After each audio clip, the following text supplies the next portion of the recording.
Alors, je souhaite la bienvenue à tous et spécialement à notre conférencier, Serge Gérin-Lajoie. Il est professeur spécialisé en formation à distance à l'Université TÉLUQ. Serge est également membre de l'Observatoire du numérique en éducation. Il œuvre en formation à distance depuis une vingtaine d'années.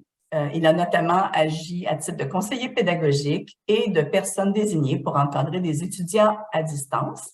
Serge s'intéresse particulièrement à la pédagogie en enseignement supérieur et au développement professionnel lié à l'utilisation du numérique par les acteurs en enseignement supérieur.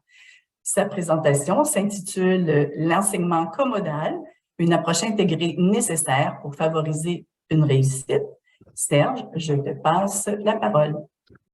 Merci beaucoup, Christine. Merci beaucoup à tout le monde d'être présent à cet atelier du REFAD. C'est le fun de voir là, les gens d'un peu partout qui se présentent. Il y a des noms connus, il y a des visages connus. C'est le fun de voir qu'on rejoint des gens. Il y a des gens que personnellement je connais, puis d'autres qui sont à découvrir, je vais dire ça comme ça. L'enseignement comodal, une approche intégrée nécessaire, je pense que c'est un mot important pour favoriser une réussite, ou j'aurais pu changer autrement, dire favoriser la réussite. Donc, voilà, c'est ce que je vous propose aujourd'hui. N'hésitez pas à poser des questions dans le clavardage. Christine va être aux aguets, je vais aussi les voir. Et il y a des moments aussi où vous allez pouvoir être sollicité là, pour poser des questions ou interagir avec la présentation. Voilà. Donc, ce que je vous propose, un petit retour sur le contexte, l'origine du projet, parce que c'est un projet qui a été fait en collaboration avec le REFAD. Quelques minutes sur qu'est-ce que l'enseignement comodal, pour qu'on comprenne bien de quoi on parle. Pourquoi faire de l'enseignement comodal? Je pense que c'est une question fondamentale pour les gens qui s'y intéressent. Quelles sont les implications de l'enseignement comodal? Et finalement, une période de discussion et conclusion. Contexte et origine du projet. Donc, à l'automne 2021, le REFAD a fait un appel de projet. Je ne sais plus comment ils appelaient ça à l'époque, mais ils faisaient un appel de projet et à ce moment-là, j'étais déjà sur un projet de recension systématique sur le comodal en enseignement supérieur. C'était en cours avec mon collègue Normand Roy de l'Université de Montréal. Et je me suis dit, ben, pourquoi est-ce qu'on ne fait pas bénéficier de tout le monde des fruits de cette recension systématique-là et pour pouvoir faire un guide spécifiquement sur l'enseignement comodal qui pourrait répondre aux besoins du REFAD et des gens qui s'intéressent à la formation à distance pan-canadienne, notamment dans la francophonie. Donc, à cette recension systématique-là qu'on a fait, on a rajouté une recension systématique pour le volet primaire et secondaire. Recension systématique, c'est-à-dire que c'est une recherche dans des documents et les publications scientifiques dans les bases de données en sciences de l'éducation ou en éducation tout court. Nous avons ajouté aussi une étude exploratoire sur le comodal en enseignement supérieur dans la francophonie canadienne. Donc, on a sondé tous les collèges et universités francophones canadiens. Comme ça qu'on dit, oui, c'est ça. Donc, savoir s'ils faisaient du comodal, les enjeux, comment ils travaillent, c'était quoi les enjeux avec ça, avec la comodalité. Et finalement, nous avons rédigé un guide qui a été présenté, qui a été livré au printemps 2022. Donc, c'est le guide qui est sorti. Il est sorti un petit peu tard, peut-être un peu pas dans la brume, mais il est sorti au début de juin 2022. C'est un travail. Oui, j'avais entendu une voix. Donc, c'est un travail de collaboration, là, moi, Normand, France Lafleur à l'UQTR, des assistants étudiants des assistants de recherche et des étudiants gradués, et un ensemble de collaborateurs, là, notamment les gens du RECIFAD et du FADIO. Donc, je vous pose la question comme ça, juste à main levée. Là. Qui a déjà consulté ce guide? N'hésitez pas à interagir.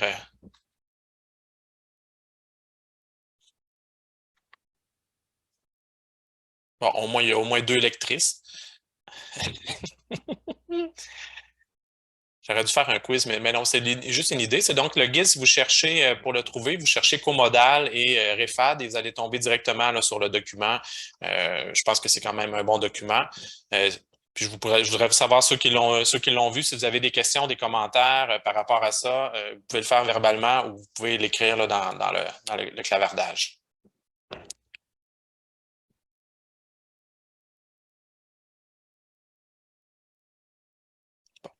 N'hésitez pas. Bon, qu'est-ce que l'enseignement comodal? Ben, dans notre ascension, imaginez-vous donc, quand on a cherché juste pour l'enseignement supérieur, donc niveau collégial universitaire, on a identifié sur la base où on s'intéressait à trouver, on décrivait un mode de formation où il y avait une synchronisation entre l'enseignement en présence et à distance. Bien, on a trouvé 25 appellations différentes. Donc, sont énumérées dans le tableau que vous avez devant vous. Et nous avons aussi trouvé 32 définitions pour ces 25 appellations-là. Donc, il y a une certaine confusion qui existe en lien avec l'enseignement comodal ou le blended learning, le iFlex là, de Brian Beatty. Donc, c'est assez compliqué de s'y retrouver. Nous avons volontairement exclu tous les termes, ceux qui se disaient juste hybride ou juste blended, parce que c'est comme un puits sans fond, là. C'est-à-dire que si vous commencez à chercher les définitions que les gens donnent à juste blended ou juste hybride, ça finit plus. On aurait passé probablement 2 ans juste à essayer de trouver les définitions, puis ça nous aurait pas donné grand-chose en bout de ligne. Par contre, ce qu'on s'est dit, bon, il y a plusieurs appellations, il y a plusieurs définitions. Qu'est-ce qui est pareil, qu'est-ce qui converge, qu'est-ce qui est différent par rapport à ces appellations-là et définitions? C'est un travail que nous avons fait. Donc, bon, ce que je disais, blended et hybride, c'est vraiment problématique. On est arrivé à utiliser le terme comodal et pourquoi comodal plutôt que bimodal? Bien, on a vraiment été aux origines de la langue, c'est-à-dire que l'Office québécois de la langue française, quand on parle du préfixe bi, ça signifie 2 fois, au sens où il y a une répétition. Fait que pour nous, il y a des gens, je sais qu'il y a des établissements qui vont parler, nous, on fait du bimodal, pas du comodal, mais sur le plan linguistique, ça ne donne pas la route à notre avis. On préférait plutôt le préfixe co, qui veut dire avec et en même temps. Donc, je pense que c'est une signification, ça a un sens, la langue elle a un sens et les termes qu'on utilise ont aussi un sens. Donc, je pense que c'est important de se donner ce genre d'alignement-là. Comment on peut faire pour distinguer les différentes déclinaisons du comodal? Parce qu'on s'est rendu compte qu'il y a différentes variantes qui apparaissent dans le comodal. Brian Beatty utilise sa distinction. Brian Beatty, qui est un des pionniers sur l'enseignement comodal et l'iFlex, son approche iFlex, c'est celle de dire, bien, si on donne à chacun des étudiants le choix.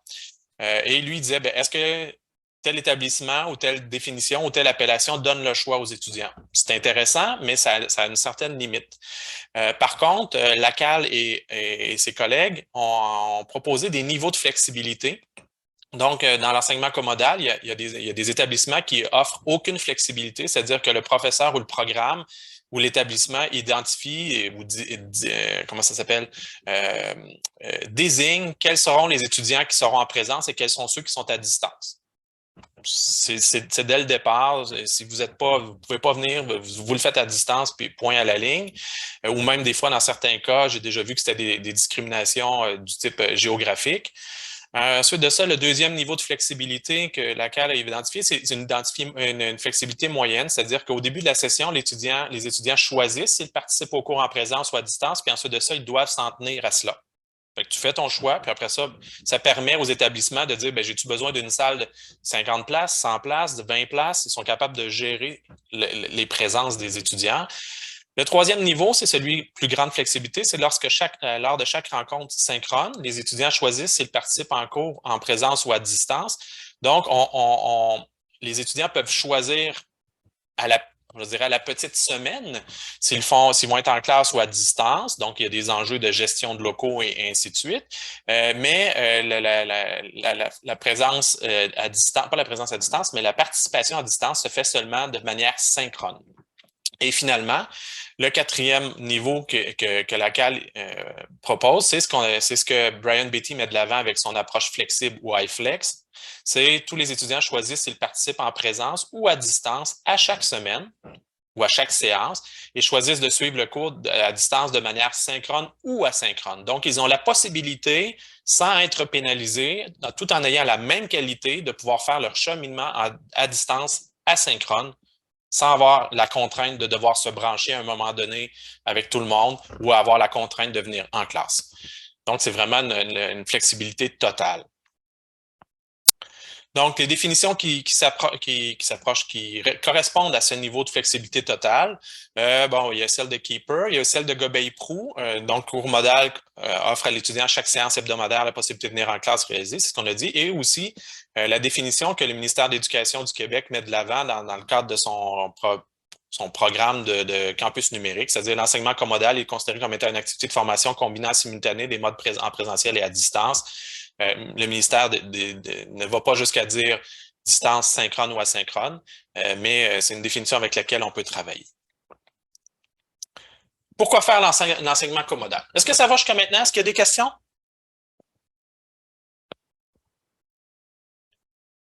Je pense que c'est important de bien définir avec quoi on travaille, surtout dans un phénomène, dans un mode de formation qui est en émergence. On a tout intérêt à utiliser la même terminologie pour rendre ça clair pour les étudiants, pour qu'ils puissent bien comprendre dans quoi ils s'engagent et pour éviter d'avoir une certaine confusion lorsqu'un étudiant, je ne sais pas moi, regarde les cours disponibles dans un établissement, on lui dit, nous, on fait du bimodal, nous, on fait du comodal, nous, on fait de la formation hybride. On vient à y perdre.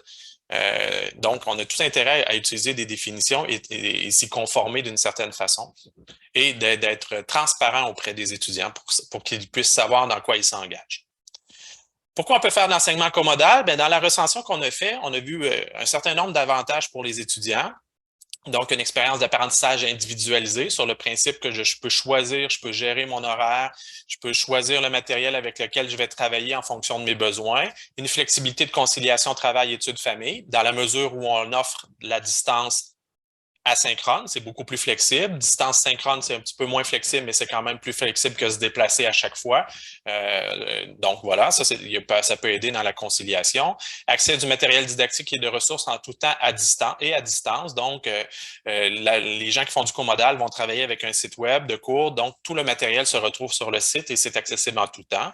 Ça peut favoriser l'accessibilité et la réutilisabilité, c'est-à-dire réutilisabilité, le matériel développé peut servir d'un cours à l'autre, mais même d'une séance à l'autre. Il y a même des auteurs qui vont parler que l'apprentissage semble être plus riche qu'un enseignement face à face ou d'un mode d'apprentissage en ligne. Ça, c'est Zito qui dit ça, c'est-à-dire que selon certains auteurs, le fait de travailler en comodal, c'est peut-être pas le bon terme, mais en comodal pur, là, de vraiment bien faire son travail de scénarisation pédagogique comodal, c'est-à-dire qu'on fait un amalgame de non pas la présence plus des étudiants à distance, mais bien un amalgame d'un cours où on a des étudiants qui sont soit en présence ou soit à distance. On peut arriver à scénariser un enseignement qui va être beaucoup plus riche que si on était juste en classe ou juste à distance. Donc, c'est l'idée qui est derrière cette affirmation-là. Donc, les avantages pour les étudiants, c'est qu'ils peuvent avoir des interactions en classe, avec ceux à distance. Ça peut réduire un sentiment d'isolement. Prenez juste un exemple d'avoir ce qu'ils appellent en anglais un back channel, donc avoir une séance de clavardage qui roule en continu qui rejoint les étudiants en classe, les étudiants à distance. Ça pourrait avoir un assistant avec l'enseignant et même l'enseignant pourrait participer à ça. Donc, il y a possibilité d'avoir ce genre d'interaction. Bon, l'idée de travailler avec un sentiment d'appartenance et présence sociale, ça pourrait être un avantage et ça facilite la collaboration. Donc, quand on met les bons outils puis on a les bonnes activités, on peut avoir une collaboration qui peut être optimale.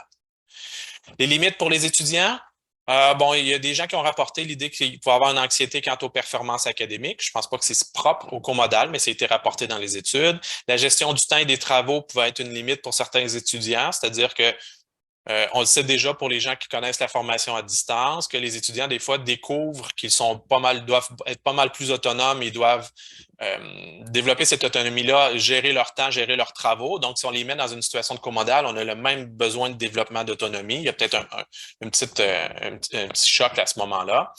Bon, l'autonomie, j'en ai parlé. Ça exige plus de temps de travail personnel par les apprenants. Ça a été rapporté aussi. Donc, quand on met les étudiants en mode plus autonome, préparation, assister aux séances, interaction avec les gens, bien, ça peut demander beaucoup plus pour les étudiants.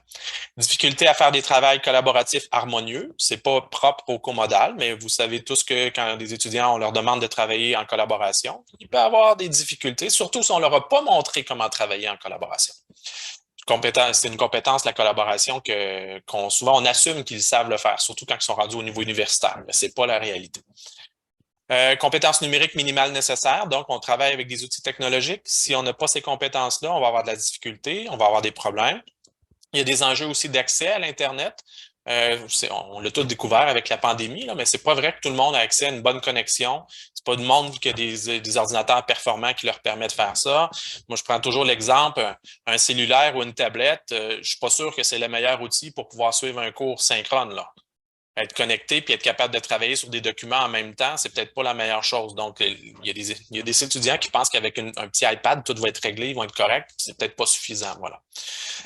Manque de formation manque de formation et de soutien, je pourrais dire aussi offert par les établissements. Donc, c'est une limite qui sont rencontrées. Les avantages pour les enseignants, juste par comparaison, regardez les avantages, là, ici, là, on a 8 picots pour les étudiants. Pour les enseignants, c'est beaucoup plus, je dirais, ténu, on pourrait dire ça, ou beaucoup plus mince. Il y a des gens qui avancent ils avancent l'avantage comme quoi que ça pourrait être une possibilité de diversifier l'enseignement, notamment pour les évaluations, c'est-à-dire qu'on est capable d'avoir des formes d'évaluation différentes, avoir des données différentes pour faire l'évaluation. Ça peut soutenir aussi la formation continue. Donc, si on s'engage, un enseignant s'engage dans l'enseignement comodal.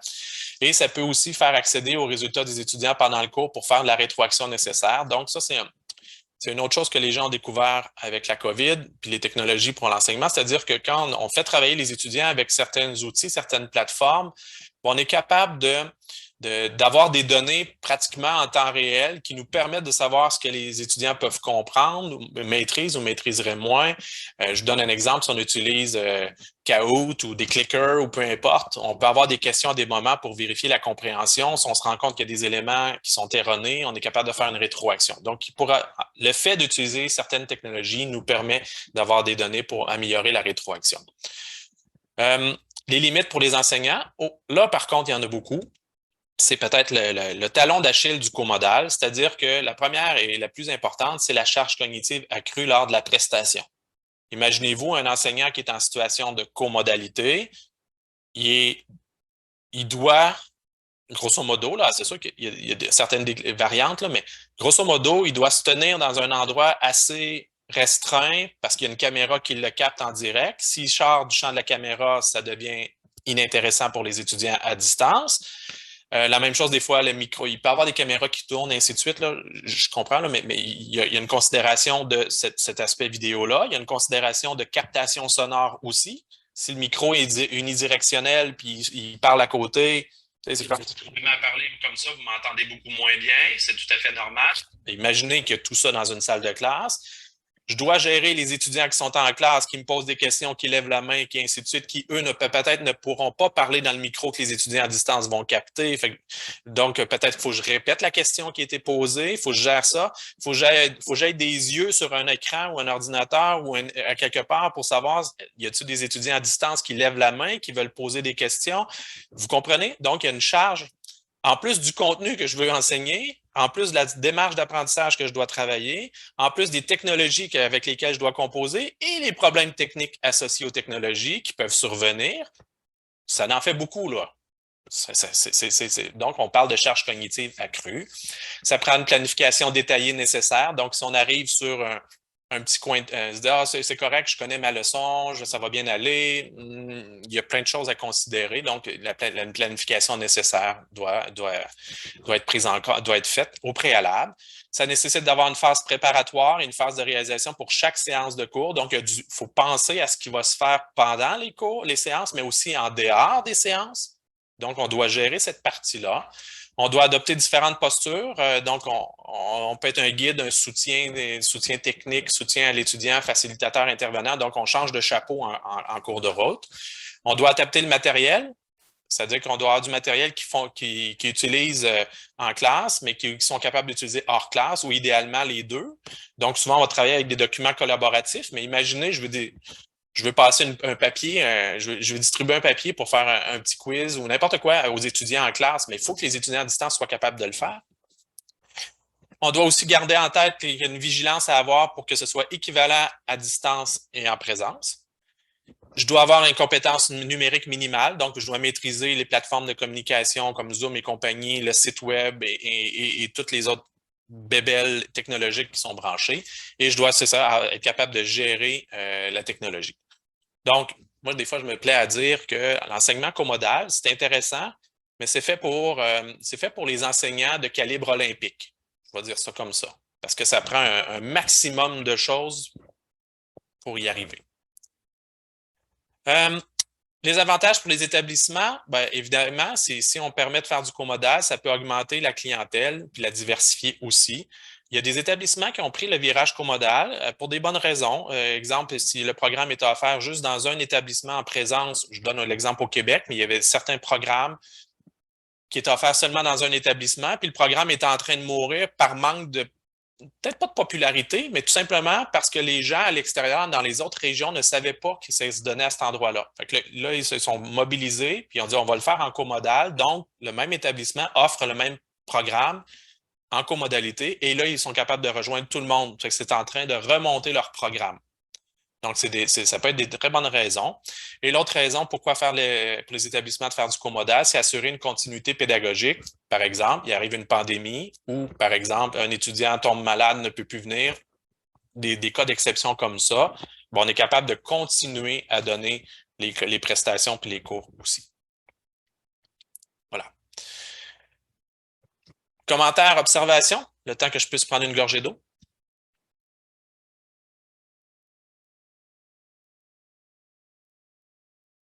Stéphanie, tu as encore la main levée de tantôt? C'est une vieille main ou c'est une nouvelle main? Non, c'est une vraie main.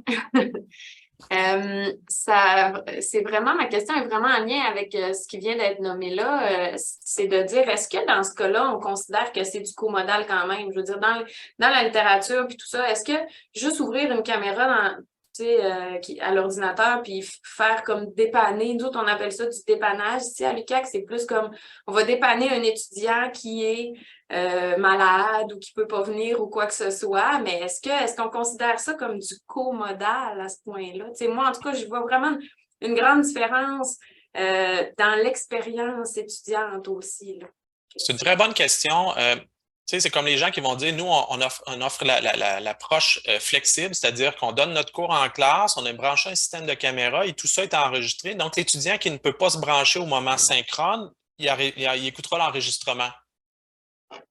Il y a des gens qui vont faire, il y a des établissements qui font ça. Il y a même des systèmes automatisés pour que l'enregistrement se fasse automatique, qu'il soit rendu disponible sur la plateforme 24 heures après, puis blablabla. Là, il y a toutes sortes de, je pense à Echo 360 et ainsi de suite. Est-ce qu'on peut dire que c'est pas du comodal? Je pense pas qu'on puisse dire ça parce qu'il y a quand même une synchronisation de présence et de distance, sauf que je dirais que c'est du comodal de piètre qualité. C'est-à-dire que l'étudiant à distance, si on ne le considère pas autre que par une caméra puis un micro, puis il n'est pas impliqué, il n'est pas capable d'envoyer d'envoyer un petit papier virtuel aux étudiants en classe, si l'enseignant ne le considère pas, il est perdant, là. Au même titre que si c'est juste un enregistrement de ce qui s'est passé en classe, ben comment je fais pour poser ma question? Comment je fais pour participer aux activités? C'est beaucoup de moindre qualité, comme tu as dit, sur l'expérience étudiante. Est-ce que c'est pas du comodal? Ben, moi, je pense que c'est du comodal selon la définition, sauf que la qualité est beaucoup moindre. C'est comme ça que je le dis. Oui, je m'excuse. Voilà. Est-ce que vous avez recensé, je vais juste finaliser, est-ce que vous avez recensé, dans le fond, des textes ou des recherches dans la revue de littérature où il parlait de ce genre de panache-là? Oui, il y a des choses qui ont été rapportées. Puis on en mentionne dans des extraits dans le guide aussi, c'est-à-dire que ce soit l'étudiant, comment je peux dire ça? L'étudiant à distance, c'est celui qu'on pense tout de suite qui va être marginalisé, dans le sens que si la personne en classe ne le considère pas, il ne peut pas embarquer dans les activités, il est comme toujours à part. Ben ça, ça amène une frustration, ça amène un isolement, ça amène un désengagement. Il y a des choses comme ça qui ont été rapportées. Mais au même titre que l'étudiant qui est en classe, il sent que le professeur, il passe beaucoup de temps sur l'écran à essayer de répondre aux gens à distance, ou il passe beaucoup de temps à gérer des questions de micro, puis de ci, puis de ça, puis le rythme est beaucoup plus lent que ce qu'il faisait avant. Il y a une frustration qui s'installe aussi chez les étudiants. Donc, autrement dit, si on est dans une situation de comodal pure et parfaite, ça peut bien marcher. Mais aussitôt qu'il arrive des problèmes, aussitôt que l'enseignant, la scénarisation coupe des petits coins, ben, il y a toujours des perdants. ça peut être à la fois les étudiants à distance et des fois les étudiants en classe, mais même l'enseignant aussi, là, qui va développer une frustration parce que ça coule pas, ça va pas comme ça pense, il sent que il y a tout ça, là. Donc, c'est pour ça que je dis, ça peut marcher, mais c'est pas un gage juste avec brancher les bonnes affaires, c'est pas un gage de réussite, là. Merci. Monsieur Nguessan. Oui, merci beaucoup, Serge. J'ai vraiment, ouais, j'ai vraiment très apprécié les notions que vous avez présentées sur l'approche comodale de l'enseignement. Bon, moi, je vis en Côte d'Ivoire, je travaille ici. Alors, moi, ma préoccupation, c'est la gestion du temps. C'est-à-dire, pour un comodal, comment arriver à, à bien gérer le temps des enseignements et de l'apprentissage. Et puis aussi, comment créer des groupes mixtes entre les étudiants qui sont à distance et ceux qui sont en présentiel. Est-ce que vous avez dans la littérature des articles qui portent sur des cas similaires où les étudiants à distance et les étudiants présentiels ils sont tous embarqués dans une même équipe pour des activités d'apprentissage. Donc, c'est juste ça. Comment Oui.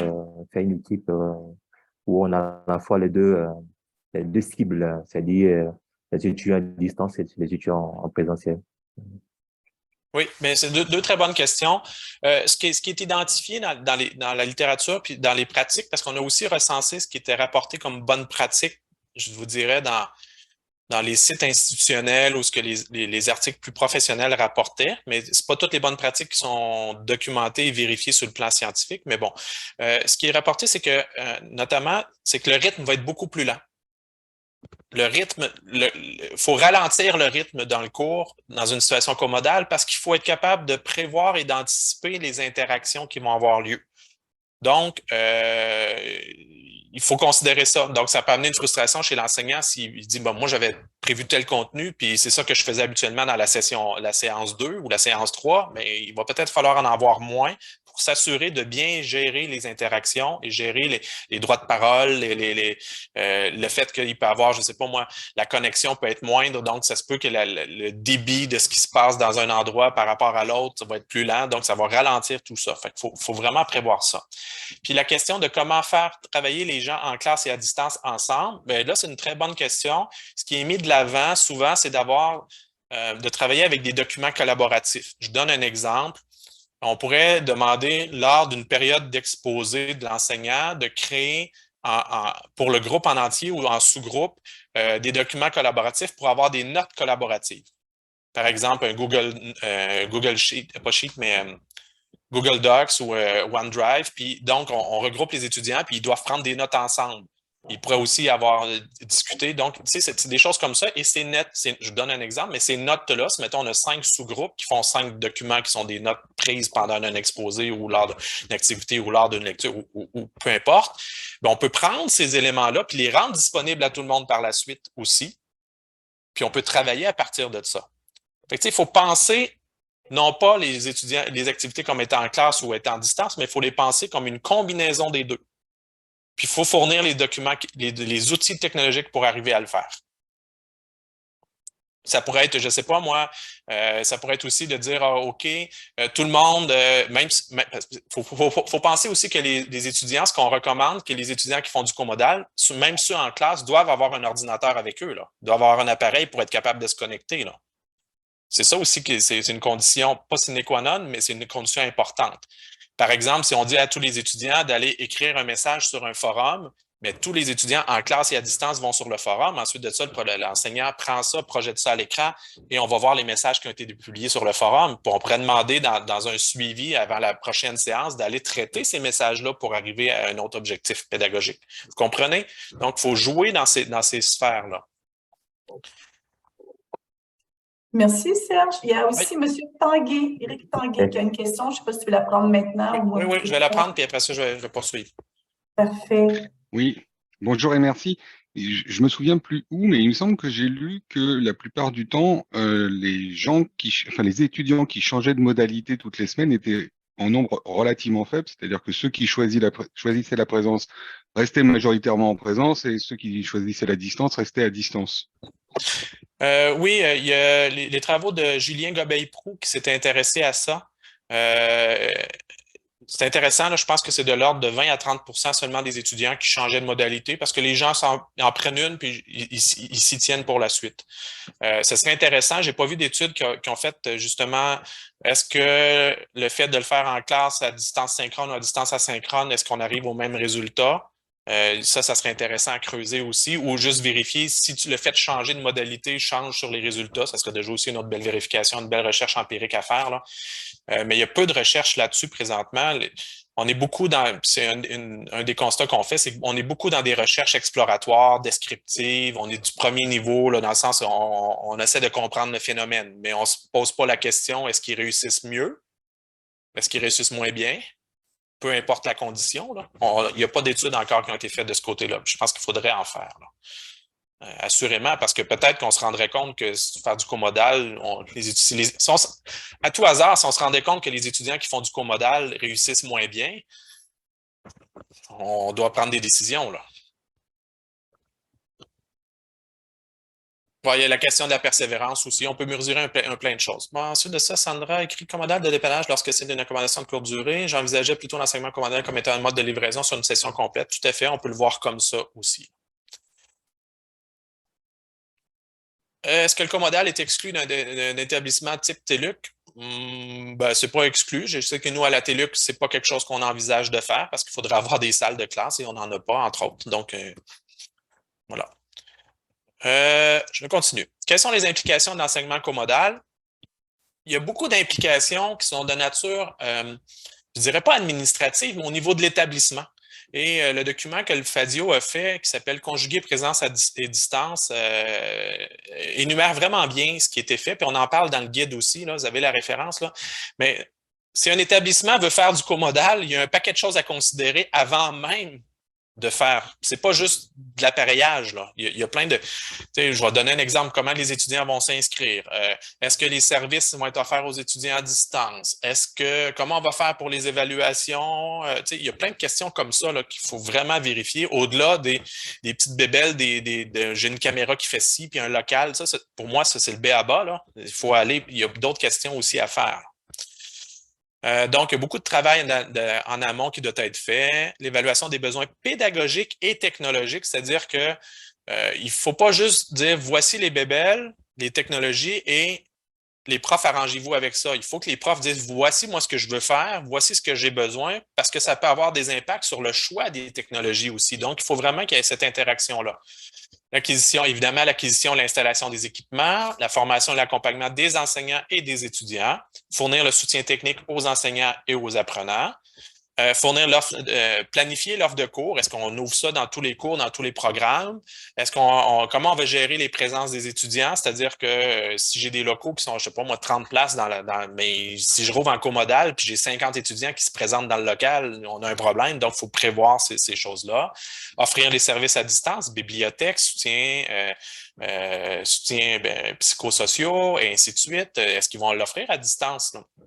Reconnaître le développement et la diffusion d'un cours modal dans la tâche du personnel enseignant, c'est-à-dire que développer un cours en situation comodale, ça prend du temps, ça prend de la préparation et ça ne se fait pas dans la semaine qui précède un cours, là. Ça peut pas, c'est pas suffisant, donc il faut prévoir ça aussi. On a schématisé dans le guide là, plusieurs scénarios, là, mais vous pouvez imaginer là, que pour un local, pour un établissement qui fait du comodal, ben, en classe, ça prend des écrans, des caméras, des micros, des haut-parleurs. En ligne, ça prend une plateforme de communication synchrone, Zoom, Teams, whatever. Ça prend un site web de cours, peut-être d'autres outils.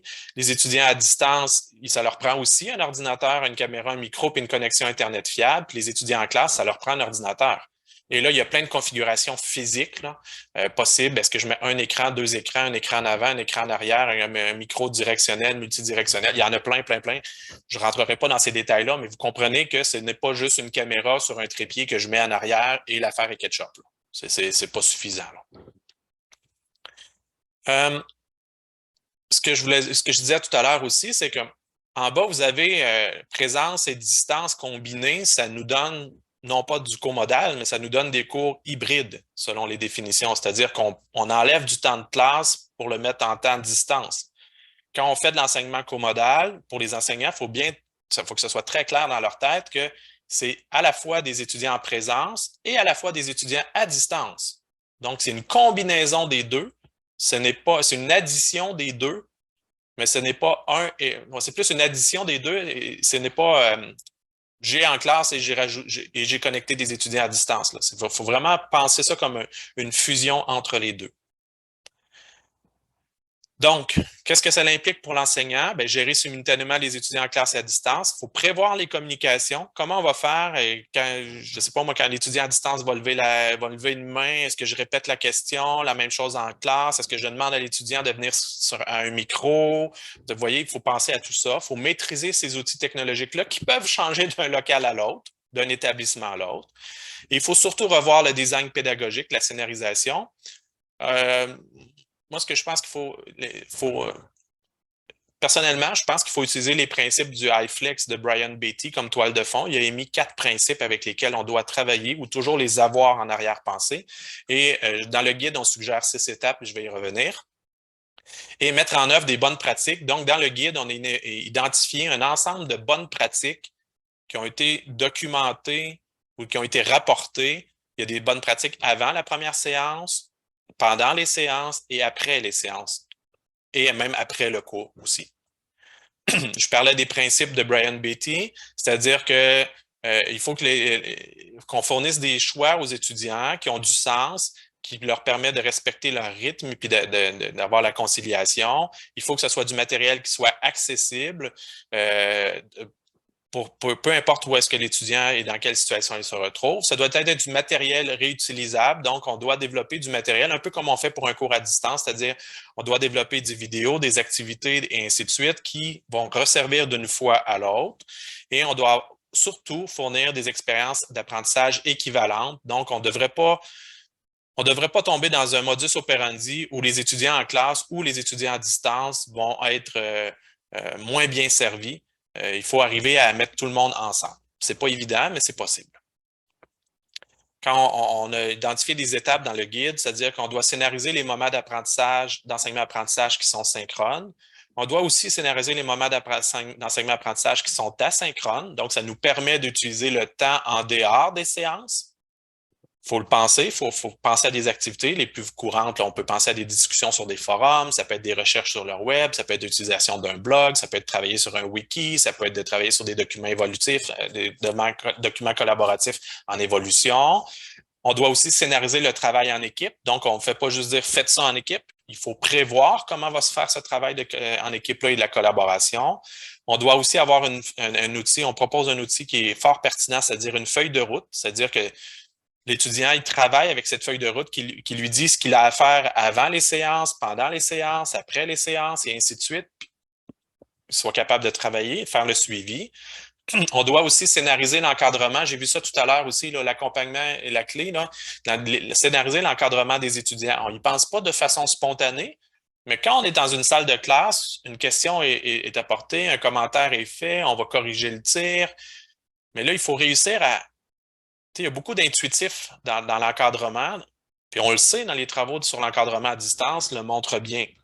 Mais quand on tombe dans le comodal, il faut penser comme si on avait un cours à distance. Il faut penser à scénariser notre encadrement, à quel moment je vais intervenir, à quel moment je vais donner des consignes pour les évaluations, est-ce que je les mets sur mon site web ou est-ce que je les dis verbalement, à quel moment je vais ouvrir les périodes de questions, à quel moment je vais être disponible pour répondre aux questions des étudiants s'ils en ont pendant la semaine. Bon, si on est dans un cours avec des semaines, vous comprenez. Donc, il faut tout penser ces petits moments-là. Il faut revoir les évaluations. Parce que là, les étudiants, ils sont essentiellement, il faut penser les évaluations comme si c'était tous des étudiants à distance, parce qu'il y en a qui ne viennent jamais sur le campus. Et il faut aussi, s'il y a lieu, si on a un assistant ou une assistante, de scénariser son rôle, qu'est-ce qu'il va faire pendant les séances, entre les séances, et ainsi de suite. Quelques pièges qui sont connus. Je viens de le dire, je pense que ce n'est pas nouveau. Là. Un cours comodal implique un redesign d'un cours traditionnel en présence pour utiliser les technologies afin de communiquer et réaliser les activités pédagogiques en ligne et médiatiser les contenus. Ça va. ça nécessite une préparation physique et socio-affective. Si on arrive dans une séance, imaginez si vous rentrez dans une salle pour faire du comodal puis vous n'êtes pas en forme cette journée-là, là, ça va être longtemps, là, à la fois pour vous comme enseignant ou pour les étudiants. Ça, c'est drôle parce que c'est un piège qui était connu depuis 15 ans. Une erreur fréquente dans la mise à distance de cours selon le mode distance synchrone. On n'est pas vraiment dans le comodal, mais déjà en 2006 et en 2004, on disait qu'une erreur fréquente dans la mise à distance d'un cours en distance synchrone, c'est penser qu'il s'agit de reproduire ce qui est fait dans une salle de cours en présence. Et là, si vous allez dans le comodal, ça va être la même chose. C'est-à-dire que si l'enseignant ou l'établissement dit à ses enseignants c'est la même chose, c'est juste qu'il y a des bébelles technologiques tout le tour, il va y avoir des frustrations puis des déceptions. Un piège connu aussi, c'est ne pas offrir une qualité équivalente, je n'ai parlé, et ne pas offrir des interactions pour tous les étudiants. Ça, c'est l'autre chose aussi. Si on dit à l'étudiant, vous allez faire du comodal, puis dans le fond, il n'y a aucune interaction qui est possible, l'expérience va être beaucoup moindre et on ne pourra pas avoir des étudiants actifs, on ne pourra pas avoir... vous connaissez les implications. Je vous pose une petite question. Je vois le temps qui file. Est-ce que vous avez observé des enjeux en lien avec l'enseignement comodal dans vos expériences? Par le clavardage ou en levant la main? Il y a une main élevée, je ne suis pas capable de prononcer le nom, M. P. Riddle. Excuse, c'est comme un acronyme, hein, c'est pas mon vrai nom, Pascal. Moi et mes collègues, un des enjeux, c'est au niveau des évaluations. Quand on a des évaluations, on a des gens en salle de classe, on a des gens à distance, ils font la même évaluation, mais souvent, on doit apporter un soutien pour se brancher, pour en tout cas divers soutiens. Puis on trouve que si on est seul en classe, on n'est pas en mesure d'offrir le même soutien aux gens à distance qu'aux gens en classe. Comme ça demande beaucoup de... Avant que tout le monde soit prêt à travailler, souvent, ça a pris 20 minutes. Tu sais. Fait que ça, je trouve que c'est un enjeu important. Tout à fait. Puis c'est ce qui a été mentionné tout à l'heure, c'est-à-dire que l'établissement doit s'assurer de fournir un soutien technique aux enseignants et aux étudiants à tout moment. Là, à tout moment. D'autant plus quand c'est un moment d'évaluation, ben, il faut s'assurer qu'on arrive dans les temps, qu'on soit capable de le faire. Fait que c'est pas juste le technicien est là, il est disponible, puis il va venir dans la salle de comodal pendant les premières séances, puis après ça, ben, il ne sera plus là parce qu'on ne peut pas le mettre tout le temps là. Mais il faut qu'il soit toujours là. Ça augmente le niveau de stress. Mes collègues étaient très stressés justement cette semaine. Ça augmente le stress des profs, mais aussi des étudiants qu'eux, ils veulent réussir leur évaluation. Puis là, ils ont un défi technologique qui s'ajoute. Tout à fait. Tout à fait. Moi, personnellement, là, ça fait drôle à dire, là, mais personnellement, tant qu'à faire du comodage, je dirais, faites de l'enseignement à distance synchrone. Là. Vous allez avoir un travail de rescénarisation, mais vous allez enlever une couche de difficulté liée à faire les deux. Là. Mais bon, ça, c'est mon opinion comme expert en formation à distance. Là. Merci, oui. C'est à repenser, mais des fois, c'est hors de notre contrôle. C'est pas toujours nous autres qui décidons. Non, c'est ça. Mais il faut le mentionner. Il faut le prendre, le considérer. C'est comme. C'est ça. Il y a comme un raccourci fait rapidement pour le comodal de dire on fait ce qu'on faisait avant, on va brancher le tout, puis ça va marcher. Au même titre qu'il y a des gens qui, il y a quelques années, pensaient que faire un cours à distance, mais c'était de brancher une classe virtuelle, là, Adobe Connect, ou c'était pas Zoom, là, il y a 15 ans, là, mais. Puis on va faire la même chose, puis ça va fonctionner. On l'a vu pendant la pandémie, le phénomène des caméras fermées, le phénomène des gens qui sont pas là ou qui sont pratiquement là juste en apparence. On tombe dans des mécanismes comme ça. Là. Puis si on leur offre l'enregistrement, ils écoutent l'enregistrement, ils ne sont pas présents au moment. Tout ça, le problème est en amont, c'est-à-dire que qu'est-ce qu'on a fait pour revoir la scénarisation pédagogique des séances, synchrones ou comodales, pour faire en sorte que les étudiants soient là, puis comment je pourrais dire, qui sentent que s'ils ne sont pas là, il leur manque quelque chose dans l'expérience d'apprentissage. Okay. C'est là que ça se passe. Mais ça demande une scénarisation, ça demande du travail. Là. Merci. S'il y a d'autres observations? Il y en a deux dans le clavardage. Il y a Marie-Christine Joseph qui parle de l'interaction autant avec les étudiants à distance qu'avec ceux en présence. Et il y a une autre personne dont je ne peux pas deviner le nom qui mentionne les enjeux reliés à la gestion de classe quand on est en enseignement professionnel avec des jeunes. Oui, tout à fait. Tout à fait. Là, gérer la classe de prime abord, plus les apprenants sont jeunes, plus c'est un enjeu important. Bien, gérer la classe, c'est déjà difficile. Fait qu'imaginez gérer la classe en classe et la classe à distance. Ça fait beaucoup, là. Ça fait beaucoup. Ça demande des concepteurs pédagogiques que toutes les universités n'ont pas. Tout à fait. Les professionnels technopédagogiques ne sont pas présents toujours en nombre suffisant et partout présents. Puis même eux, des fois, ils ont des limites dans ce qu'ils connaissent. Et on l'a vu, là, c'est-à-dire qu'on a vu quand on a fait le tour des centres de soutien technopédagogique, dans les informations qu'ils donnaient par rapport au comodal, on voyait un certain nombre de bonnes pratiques, mais on voyait un certain nombre de choses qui étaient, je vous dirais, galvaudées ou reprise d'un centre à l'autre ou de l'information comme ça, mais tout ça, c'est basé sur des impressions, des observations. Nous, ce qu'on voulait faire, c'est aller beaucoup plus loin puis aller voir dans la recension systématique qu'est-ce qui a été fait, qu'est-ce qui a été documenté sur le plan scientifique. Parce qu'il y a comme une couche supérieure, parce qu'on peut patauger longtemps, on pourrait tout patauger dans le dire « Ah, c'est super beau le comodal, c'est super le fun, ça va bien, puis on est tout heureux, là, puis tout le monde en fait, mais on a été mesuré? C'est quoi les difficultés rencontrées? Est-ce que c'était là, c'est là que les travaux scientifiques deviennent intéressants. Est-ce qu'on était mesuré s'ils réussissent plus de la même façon ou moins? Là, il n'y en a pas de travaux là-dessus. Donc, il faudrait aller vers ça aussi pour être capable de dire oui, c'est une bonne idée. Puis c'est là que les chercheurs scientifiques, les chercheurs en sciences d'éducation doivent creuser. Mais il faut jouer entre ces niveaux-là de ce que les gens font, ce qu'ils pensent qu'ils font bien, ce qu'ils pensent qu'ils font moins, peut-être qu'ils ne réalisent pas qu'il y a des choses qu'ils font moins bien, puis aller vers ça. Serge, il nous reste une 18. Il y a Madame Haché qui ont la main levée. Est-ce que tu veux les prendre? Oui, vas-y. Oh. Madame Lepage, s'il vous plaît. Merci. J'ai trouvé ça super intéressant. Puis en parlant de défis, notre situation est un peu particulière parce que moi, je m'occupe de laboratoire d'enseignement pratique de sciences. Donc, c'est une expression, là, pour utiliser une expression, la pandémie nous a vraiment rentré dedans, si on peut dire de façon imagée. Oui.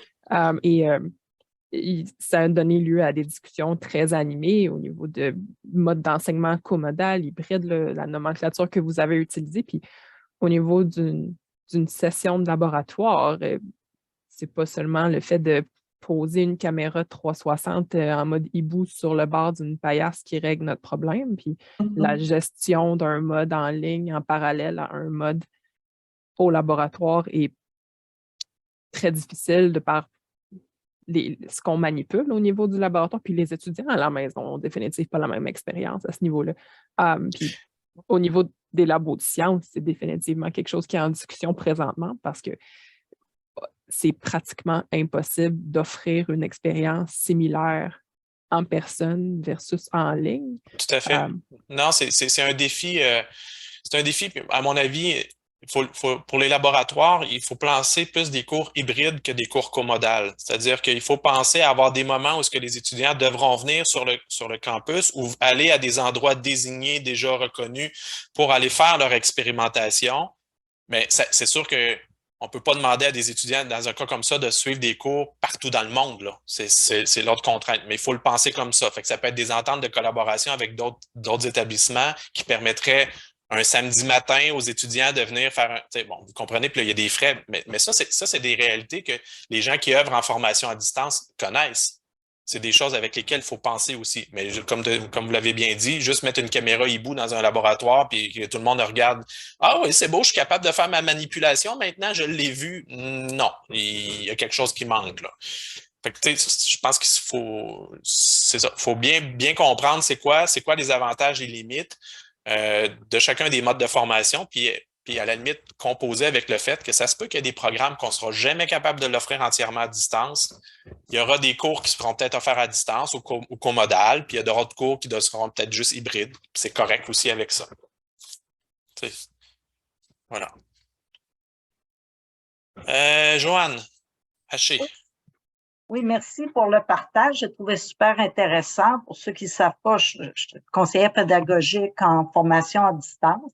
Mais en regardant ça sur la commodalité, ça m'a fait remarquer que peut-être ça rappelle l'importance de planifier l'encadrement dans le sens de laisser une trace sur l'expérience de la planification et l'expérience vécue, comodale et observée qu'on a comme enseignant pour avoir une approche plus réflexive pour améliorer notre compétence et capacité à planifier une activité commodale et aussi d'enrichir l'expérience en s'inspirant de l'expérience vécue que nous avons vécue en tant qu'enseignants, mais aussi en allant chercher des sondages d'appréciation sur certains indicateurs auprès de nos étudiants ou encore une table ouverte à la fin de la formation pour s'inspirer d'eux pour faire mieux.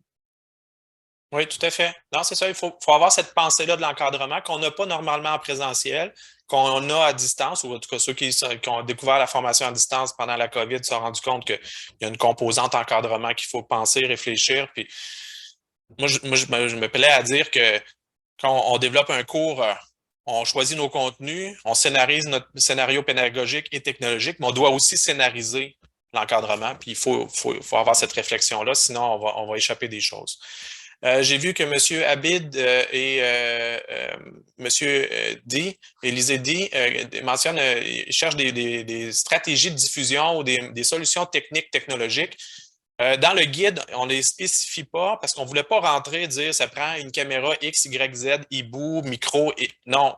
Ce qu'on a fait, c'est qu'on a bien mentionné qu'il y a différentes paramètres ou modalités ou géométrie variable qu'on pourrait faire dans l'installation, mais ça, c'est ce qu'on a recensé, c'est les difficultés ou les enjeux qu'on doit considérer.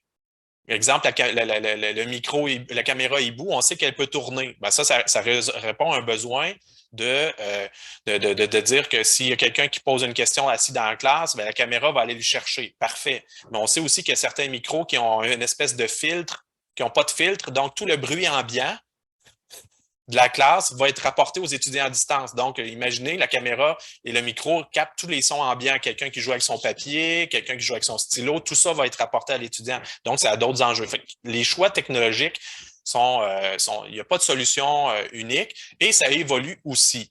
Donc, dans l'étude exploratoire, on a découvert, on n'a pas découvert, là, mais on s'en doutait, mais exemple pour la diffusion, Zoom et Teams sont les plateformes les plus couramment utilisées. Dans 2 ans, dans 3 ans, pourrait être d'autres choses. Là, ça, c'est sur le volet visioconférence, communication. Bon, après ça, le site web de cours. Est-ce qu'on utilise Moodle? Est-ce qu'on utilise peu importe? Voyez-vous, il y a plein de déclinaisons, il y a plein d'outils qui peuvent être pris en considération, mais il n'y a pas une solution miracle qui répond à tout. Voilà. Serge, il nous reste à peu près 5-6 minutes. Oui. Déjà, le temps a tellement filé, c'était trop intéressant. Bon, c'est bon, c'est le fun d'avoir des fleurs comme ça, mais bon, je vous avais invité, puis je vous invite encore, dans le fond, à partager, si vous avez identifié des bonnes ressources d'information et de formation sur le comodal, parce que depuis qu'on a fait le travail de recension, ça évolue, c'est un phénomène. Donc, si vous en avez, n'hésitez surtout pas à les partager. Vous avez l'adresse collecteprof.teluc.ca. Je vais les compiler, puis s'il y en a suffisamment, je vais probablement émettre une espèce d'addendum au guide là, pour en suggérer d'autres, parce qu'il y en a déjà beaucoup dans le guide. On a fait un choix éditorial, on a choisi celles qui étaient les plus pertinentes, les plus. On n'est pas allé dans dire branche les micros, la petite vidéo qui dit branche les micros X dans tel trou, puis tout va bien aller. Là, on n'est pas allé là-dedans, mais il y a des choses qui sont globales. Puis dans le même sens, après le lancement du guide, là, Sandra va reconnaître, là, mais dans le fond, je sais qu'à l'Université Saint-Boniface, ils ont fait une série de vidéos là, sur l'enseignement bimodal qui sont drôlement intéressants. Donc, eux, ils parlent de bimodal, là, mais vous comprendrez que eux, c'est leur choix qu'ils ont fait, mais on parle de comodal là, dans mon code. Donc, les outils collaboratifs, la place pour l'étudiant dans l'enseignement comodal, des trucs et astuces. Donc, il y a des choses là, qui peuvent être partagées comme ça. Fait que je vous invite à les partager. Vous avez reçu aussi un message par rapport à ça. Le guide, je pense que c'est bien. Comme je vous l'ai dit, Google allez dans Google, comodal plus REFAD, vous allez tomber dessus. Si vous avez des commentaires, n'hésitez surtout pas. Je finis avec quelques lignes dans le sens que il y a des constats qu'on a faits dans la littérature par rapport à la littérature scientifique, c'est-à-dire qu'elle est abondante et exhaustive sur l'enseignement supérieur, mais ce ne sont que des études exclusivement de niveau 1, c'est-à-dire c'est descriptif, c'est exploratoire. On n'a pas de corrélation, on n'a pas de comparaison avec des groupes cibles, on est vraiment dans le premier niveau. Beaucoup plus d'avantages pour les étudiants que les enseignants. Ça, je pense qu'il faut prendre ça en considération. Puis, il y a un risque de frustration si le comodal n'est pas optimal, je l'ai déjà dit. Il y a peu d'analyse des pratiques d'enseignement et d'encadrement comodal. Donc, on a un champ de recherche là, qui pourrait être fait, c'est-à-dire voir ce que les enseignants font et comment ils font pour encadrer, comment ils font pour enseigner. Il y a beaucoup de complexité dans les modèles, je dirais, hybrides au sens large. Là. Ça bouge beaucoup. C'est peut-être tout à fait normal aussi. On ne peut peut-être pas tout classer, mais en tout cas, on espère qu'en travaillant avec des définitions communes, on va arriver à se distinguer. S'y retrouver, pardon.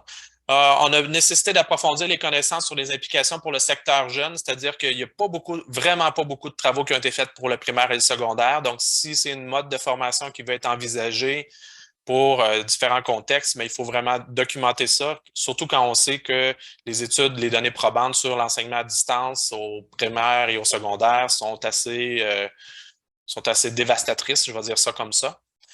Nécessité d'études de caractérisation des formes de comodal qui pourraient émerger.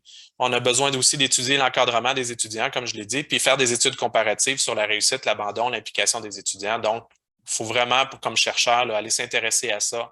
Peut-être qu'on fait fausse route.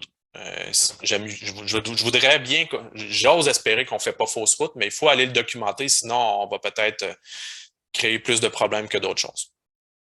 Voilà. Je pense que je suis rentré dans les temps. Ah ben oui, regarde, il est 13h ce mois. Parfait, absolument. Si vous avez d'autres questions, commentaires, je reste en ligne. Là. Il n'y a pas de...